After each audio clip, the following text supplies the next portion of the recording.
Welcome to my channel. இந்த வீடியோவில் steps of research பார்க்க போகிறோம். இது net exam, set exam prepare பண்ணுற எல்லாருக்குமே யூஸ்ஃபுல்லாக இருக்கும். நீங்கள் இப்போ தான் முதல் முறையாக என்னோட வீடியோவை பார்க்குறீங்க அப்படின்னா மறக்காமல் என்னோட சேனலை சப்ஸ்கிரைப் பண்ணுங்கள். இன்னும் இதுக்கு ரிலேட்டடான நிறைய வீடியோஸ் ஏற்கனவே இருக்குது. நீங்கள் பிளேலிஸ்ட் பார்த்து அதிலிருந்து தெரிஞ்சுக்கோங்க. ஸோ முதல்ல ஸ்டெப்ஸ் ஆஃப் ரிசர்ச் அப்படின்னு பார்த்தோம்னு வச்சுக்கோங்களேன். எல்லா ரிசர்ச்சுக்கும் பார்த்தீங்கன்னா ஒரு காமன், அதாவது எந்த ஃபீல்டில் ரிசர்ச் இருந்தாலும் இல்லை எந்த சப்ஜெக்டில் ரிசர்ச் பண்ணுறதுனாலும் கொஞ்சம் காமன் ஸ்டெப்ஸ் இருக்குது. எஸ், ரிசர்ச் ஒர்க்குனாலே நம்ம எப்போவுமே என்ன பண்ணணும்னா அந்த ஸ்டெப்ஸ் எல்லாம் ஃபாலோ பண்ணணும். ஓகேவா? அந்த ஸ்டெப்ஸ்லாம் என்ன பண்ணோம் அப்படின்னா எப்படி ரிசர்ச்சை டிசைன் பண்ணுறது அப்படிங்கிற இன்ஃபர்மேஷன் அந்த ஸ்டெப்ஸில் இருக்கும். நான் ஒரு ரிசர்ச் பண்ண போகிறேன் அப்படின்னா என்னென்னலாம் செய்யணும் அப்படிங்கிறது அந்த ரிசர்ச் டிசைன். ஓகே, அதுதான் இந்த ஸ்டெப்ஸ் ஆஃப் ரிசர்ச் சொல்கிறோம். ஸோ இப்போ அந்த அதாவது ஆக்சுவலாக ஒரு காமன் சொல்லிட்டோம். என்னோட ஃபீல்டு அல்லது என்னோட ஏரியாவை பொறுத்து நான் என்ன பண்ணுவேன் அப்படின்னா ரிசர்ச்சரோட ஏரியா, இன்ட்ரெஸ்ட், ஒர்க் பிளேஸ் இதெல்லாம் பொறுத்து என்ன பண்ணுவோம் அப்படின்னா டெசிஷன் வேறு வேறு மாதிரி எடுக்கலாம். ஓகே, அதனால என்ன பண்ணுவேன், டெசிஷன் வந்து இண்டிபெண்ட் பேஸ்ட் வந்துட்டு ரிசர்ச்சர். ஓகே, ரிசர்ச்சரை பொறுத்து, அதாவது இப்போ ஒரு ஆர்ட்ஸில் இருக்கவங்களோட ரிசர்ச் ஒர்க் வேறு மாதிரி போகும், ஒரு சயின்ஸ் டிபார்ட்மெண்ட்டோட ரிசர்ச் ஒர்க் ஒரு வேறு மாதிரி போகும், ஒரு என்ஜினியரிங்கோட ரிசர்ச் ஒர்க் வேறு மாதிரி போகும். ஓகே, அப்போது ஒவ்வொன்றும் இப்போ மெடிக்கல் டொமைன்னா அவங்களோடது, லா ஃபீல்டு அப்படின்னா அவங்களோடது வேறு மாதிரி. அப்போ ஒவ்வொருத்தரும் என்ன பண்ணுறாங்க அப்படின்னா இதே ஸ்டெப்ஸ் தான் ஃபாலோ பண்ணுறாங்க. ஆனால் என்ன பண்ணுவாங்க அப்படின்னா அவங்க ஒர்க் ஏரியாவுக்கு ஏற்றாப்புல கொஞ்சம் கொஞ்சம் ஸ்லைட்டாக டிஃப்ரென்ஸ் சொல்லிகிட்டே இருப்பாங்க. ஓகேவா? ஸோ இப்போது இந்த ப்ராப்ளத்தை சால்வ் பண்ணுறோம் பார்த்தீங்களா, அது எப்படி இருக்கும் அப்படின்னா அதாவது அதோட சக்ஸஸ் கோல் எப்படி இருக்குது அப்படின்னா, அதாவது ஒரு ரிசர்ச்சோட கோலை எப்படி டிசைட் பண்ணுறோம் அப்படின்னா ரிசர்ச்சரோட எக்ஸ்பீரியன்ஸ், நாலேஜ், அவங்களோட பெர்செப்ஷன், ஒரு விஷயத்தை பற்றி எப்படி வியூ பண்ணுறாங்க, எவ்வளோ அப்சர்வேஷன், ஓகே, அப்புறம் அனாலிசிஸ் பண்ணுற எபிலிட்டி. ஓகே, இதுதான் என்ன பண்ணுதுன்னா ஒரு ரிசர்ச்சரை நல்ல ஒரு லெவலுக்கு, அவங்களோட ரிசர்ச்சை வந்து ஒரு நல்ல லெவலுக்கு எடுத்துகிட்டு போகுது. ஓகே, இதுதான் மெயின் திங். ஓகேவா? So experience, knowledge, perception, observation, analysis, இதெல்லாம் அதுக்கு தான் நம்ம எப்பவுமே என்ன பண்ணுறாங்க அப்படின்னா ரிசர்ச்சருக்கு ஒரு கைடு, ஒரு கோ கைடு, அப்புறம் ஃப்ரெண்ட்ஸ், இப்படி எல்லாருமே சப்போர்ட் பண்ணுறாங்க. இத்தனை பேரோட வியூ என்ன பண்ணும் அப்படின்னா ரிசர்ச்சை சக்ஸஸ்ஃபுல்லாக கம்ப்ளீட் பண்ணுறதுக்கு சப்போர்ட் பண்ணும். ஓகே, இப்போ என்ன பண்ணலாம்னா காமனாக இருக்கிற 10 ஸ்டெப்ஸ், 11 ஸ்டெப்ஸ் பார்க்கலாம். ஃபர்ஸ்ட் ஸ்டெப் அப்படின்னு பார்த்தோன்னா selection of subject for research. Okay, முதல் ஸ்டெப் என்ன சொல்கிறேன்னா செலெக்ஷன் ஆஃப் சப்ஜெக்ட். இப்போ எந்த டிபார்ட்மெண்ட்டாக இருந்தாலும் பார்த்தீங்கன்னா அங்கே ஒரு குரூப் ஆஃப் சப்ஜெக்ட் அதெல்லாம் போட்டு தான் என்ன பண்ணியிருப்பாங்க, ஒரு டிபார்ட்மெண்ட்டே டிசைட் பண்ணியிருப்பாங்க. அப்போது ஒரு நாம் படிக்கும்போதே என்ன பண்ணியிருப்போம், நிறைய சப்ஜெக்ட் படிச்சிருப்போம். அதில் எது மோஸ்ட் இம்பார்ட்டன்ட் அல்லது மோஸ்ட் இன்ட்ரெஸ்டிங் டு மீ, நமக்கு எது ரொம்ப இன்ட்ரெஸ்டானது அப்படிங்கிறத முதல்ல பார்க்கணும். ஓகே, ஸோ இப்போ கம்ப்யூட்டர் சயின்ஸ் அப்படின்னு பார்த்தோன்னா இப்போதைக்கு பீக்கில் பார்த்தீங்கன்னா artificial intelligence, data mining, cloud computing, big data analysis இதெல்லாம் இருக்குது. அப்போ இதில் டீப் லேர்னிங், மெஷின் லேர்னிங், இதில் எனக்கு எது ரொம்ப பிடிக்கும், அதில் எந்த சப்ஜெக்டில் எனக்கு கொஞ்சம் நாலேஜ் இருக்குது, எது எனக்கு ரொம்ப இன்ட்ரெஸ்டிங்காக இருக்குது, அதை பார்த்து செலக்ட் பண்ணுறது. அதை தான் என்ன சொல்கிறோன்னா selection of subject for research. Okay, so இப்போ பார்த்தீங்க அப்படின்னா இந்த பேண்டமிக் சுச்சுவேஷனில் பார்த்தீங்கன்னா டேட்டா அனாலிசிஸ் ரொம்ப போய்கிட்டே இருக்குது.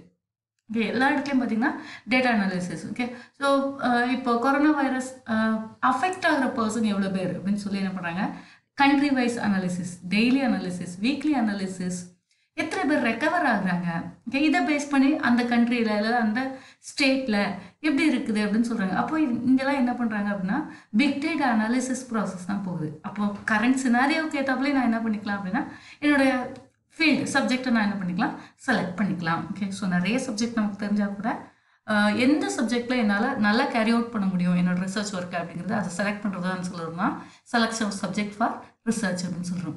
தென் formulation of problem for research. அடுத்து என்ன பண்ணுறது அப்படின்னா ஒரு சப்ஜெக்ட் செலக்ட் பண்ணிடலாம். அந்த சப்ஜெக்டில் பார்த்தீங்கன்னா ஏகப்பட்ட ப்ராப்ளம் ஓப்பனாக இருக்கும் ரிசர்ச்சுக்கு. அதில் எந்த ப்ராப்ளத்தை நான் எடுக்கிறது, அதில் எந்த ப்ராப்ளத்தை எடுக்கிறது. ஓகே, இப்போ நான் வந்து பிக் டேட்டா அனாலிசிஸையும் என்னோட மெடிக்கல் டொமைனையும், அதாவது மெடிக்கல் டொமைனும் பிக் டேட்டா அனாலிசிஸ் ரெண்டையும் சேர்த்து நான் ஒரு ப்ராப்ளம் கொண்டு வர போகிறேன். ஓகேவா? அதாவது என்னோட ரிசர்ச் வந்து ரெண்டையும் கம்பைன் பண்ணி தான் இருக்க போகுது. ஃபார் எக்ஸாம்பிள் இப்போ கொரோனா வைரஸ் அப்படின்னு சொன்னோன்னா இதுவுமே வந்து லங்ஸ் அஃபெக்ட் பண்ணும் அப்படின்னு சொல்கிறாங்க. ஓகே, அப்படி அஃபெக்ட் பண்ணுன்னு சொல்லும்போது சரி எப்படி கொரோனா பேஷண்ட்டையும் டிபி பேஷண்ட்டையும், ஓகே, இந்த ரெண்டுக்குமே மெயின் காசுன்னா கோல்டு தான். ஓகே, அப்போ என்ன பண்ணுறோன்னா இந்த ரெண்டு டைப் ஆஃப் பேஷண்ட்டையும் எப்படி கிளாஸிஃபை பண்ணுறது, எப்படி நான் கரெக்டாக ஐடென்டிஃபை பண்ணுறது. ஸோ இது என்னோட ரிசர்ச் ப்ராப்ளம். ஓகே, இப்போ டாக்டர்ஸ் அப்படின்னு சொன்னாங்கன்னா எக்ஸ்ரே எடுக்கிறாங்க அப்படின்னா ரெண்டு பேருக்கு கூட, அதாவது கொரோனா பேஷண்ட்டுக்கும் டிபி பேஷண்ட்டுக்கும் ஆல்மோஸ்ட் சிமிலர் அவுட்புட் தான் இருக்கும். Okay, image. அப்போ இமேஜ் நான் கிளாஸிஃபை பண்ண போகிறேன். அப்போ இருக்கிற ஏற்கனவே டேட்டா வச்சு அனலைஸ் பண்ண போகிறேன். இப்படி என்ன பண்ணுறது, ஓப்பனாக என்ன பண்ணுறது, ரிசர்ச் ப்ராப்ளத்தை நான் ஐடென்டிஃபை பண்ணுறது. Okay, so current scenario base பண்ணி இல்லை என்னோட ஏரியா ஆஃப் இன்ட்ரெஸ்ட் பேஸ் பண்ணி நான் என்ன பண்ணுறது, ஃபார்முலேட் பண்ணுறது. அதுக்கப்புறம் என்ன பண்ணுறோன்னா, ஓகே இதுதான் என்னோட ப்ராப்ளம் சொல்லிட்டேன் அப்படின்னா, இப்போ நான் உடனே வந்து ஒரு எக்ஸ்ரே டீட்டெயில்ஸ் அல்லது ஸ்கேன் டீட்டெயில் ரிப்போர்ட்டை வச்சு நானே என்ன பண்ண முடியாது, ஒரு அவுட்புட் சொல்ல முடியாது. ஓகே, அப்போ நான் என்ன பண்ணுறேன் அப்படின்னா, ஏற்கனவே இருக்கிற தியரிஸ், கான்செப்ட், ஓகே, ஏற்கனவே இந்த ஃபீல்டில் இப்போ டிபி பேஷண்ட் அனலைஸ் பண்ண நிறைய ரிப்போர்ட்ஸ் இருக்கும். ஓகே, அப்போ கொரோனா கேசஸ்க்கான ரிப்போர்ட்ஸும் இருக்குது, அவைலபிளாக இருக்குது.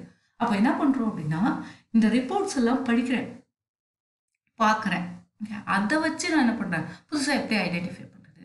ஓகே, ஸோ இமேஜ் அனலைஸ் பண்ண போகிறேன்னா இல்லை டேட்டாவை அனலைஸ் பண்ண போகிறேன்னா, ஓகே, அந்த மாதிரி என்ன பண்ணுறது, கான்டெக்ட்ஸ் எல்லாம் ஐடென்டிஃபை பண்ணுறதுக்கு தான் எனது review of related concept theories, formal research report and concern literature. Okay, இதுக்கு ரிலேட்டட் இருக்க எல்லாத்தையும் என்ன பண்ணுறது, படிக்கிறது தான் அடுத்த ஸ்டெப். அதுக்கப்புறம் என்ன பண்ணுறோன்னா, ப்ரிப்பரேஷன் ஆஃப் ஒர்க்கிங் ஹைபோதீசிஸ். இதில் நான் எந்த அல்காரிதம் யூஸ் பண்ணுறேன். ஓகே, ஓகே, இதில் எக்ஸாக்ரேட் பண்ணி அப்படிலாம் ஏதாவது சொல்கிறோம் அப்படின்னா, முதல்ல இதை வந்து சொல்லி கைடெல்லாம் அக்செப்ட் பண்ணிக்கணும். ஓகே, ஓகே இந்த கான்செப்டில் நீங்கள் உங்களோட ஒர்க்கை கேரி அவுட் பண்ணலாம் அப்படின்னு. ஸோ முதல்ல நான் என்ன பண்ணுறேன்னா, என்னோட ஒர்க்கிங் ஹைபோதீசிஸை க்ரியேட் பண்ணிவிட்டு அதுக்கப்புறம் அப்ரூவல் வாங்குறேன். அது அப்ரூவல் வாங்கினதுக்கு அப்புறம் தான் நம்மளால் என்ன பண்ண முடியுதுன்னா நம்மளோட ரிசர்ச் ஒர்க்கை கண்டினியூ பண்ண முடியும். அதுக்கப்புறம் நம்மளோட ரிசர்ச் ஒர்க்கை கண்டினியூ பண்ண முடியும். ஸோ ஒர்க்கிங் ஹைபோதீசிஸ் என்னென்னா, கரண்ட் சினாரியோவுக்கு மேட்ச் ஆகிற மாதிரி இருந்தால் ஈஸியாக நம்மளோட ஒர்க் என்ன பண்ணோம், அக்செப்ட் ஆகும். ஓகே, அடுத்தது பார்த்தீங்கன்னா ரிசர்ச் டிசைன் நான் எப்படி பண்ணுறது. ஓகே, ஏதாவது எந்த வேலெல்லாம் டேட்டா கலெக்ட் பண்ணலாம், யாரெல்லாம் போய் அப்ரோச் பண்ணலாம். ஓகே, தென் எந்த அல்காரிதம் யூஸ் பண்ணலாம், இதில் எந்த அல்காரிதம் யூஸ்னா ரொம்ப பெஸ்ட்டாக இருக்கும், சீக்கிரமாக அவுட்புட் வரும். ஓகே, எந்தெந்த மந்த்தில் நான் என்னென்ன ஒர்க்கு கேரி அவுட் பண்ணால் சீக்கிரமாக என்னோட ரிசர்ச்சை கம்ப்ளீட் பண்ணலாம். ஓகே, இதுதான் என்னது ரிசர்ச் டிசைன். அதுக்கப்புறம் collection of research data. Okay, எங்கேருந்து டேட்டா கலெக்ட் பண்ணுறது. இப்போ பார்த்தீங்கன்னா நிறைய ஆன்லைன் ரெபாசிட்டரி இருக்குது, அங்கேருந்து நம்ம என்ன பண்ணிக்கலாம், டேட்டா எடுத்துக்கலாம். அது போக உங்களுக்கு ஏதாவது எக்ஸ்ட்ரா வேணும் அப்படின்னா நீங்களே என்ன பண்ணிக்கலாம், கொஸ்டினார் அந்த மாதிரி யூஸ் பண்ணி என்ன பண்ணிக்கலாம், டேட்டாவை ரிசர்ச் அதாவது கலெக்ட் பண்ணிக்கலாம். அதுக்கப்புறம் என்ன பண்ணுறோம் அப்படின்னா, நான் ஒரு டிசைன் வச்சுருக்கேன் பார்த்தீங்களா, இப்போ நம்மளோட டேட்டாவை அங்கே கொடுத்து எக்ஸிக்யூட் பண்ணி பார்க்குறது. ஓகே, இந்த மாதிரி தான் நான் ப்ராசஸ் பண்ணுவேங்கிறதுல கலெக்ட் பண்ணி வச்சுருக்க டேட்டா இன்புட் கொடுத்து என்ன பண்ணுறது, ப்ராசஸ் பண்ணுறது தான் என்ன சொல்கிறோம், எக்ஸிக்யூஷன் ஆஃப் ரிசர்ச் டிசைன் அப்படின்னு சொல்கிறோம். அதுக்கப்புறம் என்ன பண்ணுறோம், அனலைஸ் பண்ணுறேன். ஓகே, நான் கொடுத்த டேட்டாவிலேருந்து அனலைஸ் பண்ணுறோம். We should come with some conclusion. Okay, அதை வச்சு என்ன பண்ணணும்னா ஒரு கன்க்ளூஷனுக்கு வரணும். ஓகே, அதை தான் என்ன பண்ணுறோம், அனலைஸ் பண்ணுறோம் கன்க்ளூஷன் வர்றதுக்காக. இப்போ என்ன பண்ணுறோம், நான் முதல்ல ஒரு ஹைபோதீசிஸ் சொன்னேன் பார்த்தீங்களா, அந்த ஹைபோதீசிஸை ரீச் பண்ணிட்டேன். ஏன்னா என்னோட அந்த பிளானை நான் ரீச் பண்ணிட்டேன், அந்த கோலை நான் ரீச் பண்ணிட்டேன். அதுதான் என்னது டெஸ்டிங் ஆஃப் ஹைபோதீசிஸ். அடுத்து என்ன சொல்கிறோம்னா, இப்போ வந்திருக்க அவுட்கம்மை நான் இன்டர்பிரேட் பண்ணணும். அதாவது நான் நிறைய ரிசர்ச் ஒர்க் பண்ணியிருக்கலாம், எனக்கு அந்த விஷயத்த படித்தாலே புரியும். ஆனால் நம்ம எப்போவுமே அதை ஒரு பிக்சராகவோ ஒரு சார்ட்டாவோ இன்டர்பிரேட் பண்ணால் மட்டும்தான் நம்மளோட ரிசர்ச் ஒர்க்கு பார்க்குறவங்களுக்கு ஈஸியாக புரியும். ஓகே, அதுதான் என்ன சொல்கிறோம், என்னோடய ஹைபோதீசிஸை டெஸ்ட் பண்ணிட்டேன். ஓகே, எய்தர் ரிசர்ச்சை பொறுத்தளவுக்கு சக்ஸஸ்ஃபுல்லாகவும் கம்ப்ளீட் பண்ணலாம், மேபி இந்த மாதிரி பண்ணால் இந்த ஒர்க் கம்ப்ளீட் ஆகாதுன்னு சொல்லியும் கன்க்ளூட் பண்ணலாம். ஓகேவா, ஸோ எதாக இருந்தாலும் அதுக்கப்புறம் என்ன பண்ணோம், இன்டர்பிரேட் பண்ணுறோம். ஓகே, அதை என்ன பண்ணுறோம், இன்டர்பிரேட் பண்ணுறோம். ஓகே, ஸோ ஒரு ஜெனரலைசேஷன். ஓகே, இதெல்லாம் இந்த மாதிரி இருந்தால் இப்படி தான் இருக்கும் அப்படின்னு சொல்லி என்ன பண்ணுறது, ஒரு கன்க்ளூஷன் கொடுக்குறது. இந்த மாதிரி கொண்டு வந்ததுக்கப்புறம் நம்ம என்ன பண்ணுறோன்னா ரிசர்ச் ரிப்போர்ட் எழுதுறது. ஓகே, அதாவது ஒரு டாக்குமெண்ட் ரெடி பண்ணுறது. என்னோட ரிசர்ச் ஒர்க் என்ன பண்ணுறது, ஒரு டாக்குமெண்ட்டாக ரெடி பண்ணுறது. ஓகே, ஸோ இதெல்லாம் என்னது காமனாக ஒரு ரிசர்ச்சை ஃபாலோ பண்ணுற ஸ்டெப்ஸ்.